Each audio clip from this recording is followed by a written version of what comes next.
Aksyon, hindi bakasyon. Yan ang bagong banat ng Malacanang kay VP Sara. Ang detalye sa agenda report ni Ivy Reyes.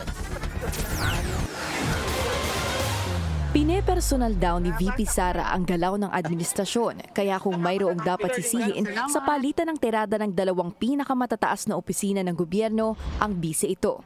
Yan ang sagot ng Malacanang sa latest statement ni VP na sumasagot lang naman daw siya sa mga banat ng Marcos admin sa kanya. Tama naman po na ang bawat tao, lalong-lalo na po ang public servant, ay dapat nananalamin at ina-assess niya yung sarili niya kung siya ba'y nagtatrabaho, namumulitika o nagbabakasyon lang. Ang patutsyada ng palasyo na nooy wala naman daw pinatatamaan, kumpirmado na raw ngayon. Tandaan po natin, ang Pangulo po, aksyon, aksyon, hindi bakasyon. Sa ngayon po ba ay nasaan si VP Sara o si Pangulong, si Vice Presidente nung yan ay sinabi niya? Nasaan po ba siya ngayon? The Hague.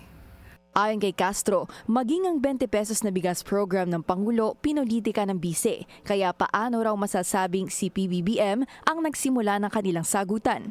Simulat sa pool, ayaw din daw ng Pangulo na maipahid sa administrasyon ng impeachment ng bise, kaya't hinahayaan na lang niyang hawakan ito ng korte. Dagdag ng palasyo, ang impeachment court, bumabase lang naman sa mga dokumento, kaya't hindi ito matatawag na political persecution. Para sa agenda, Ivy Reyes, Billionaire News Channel.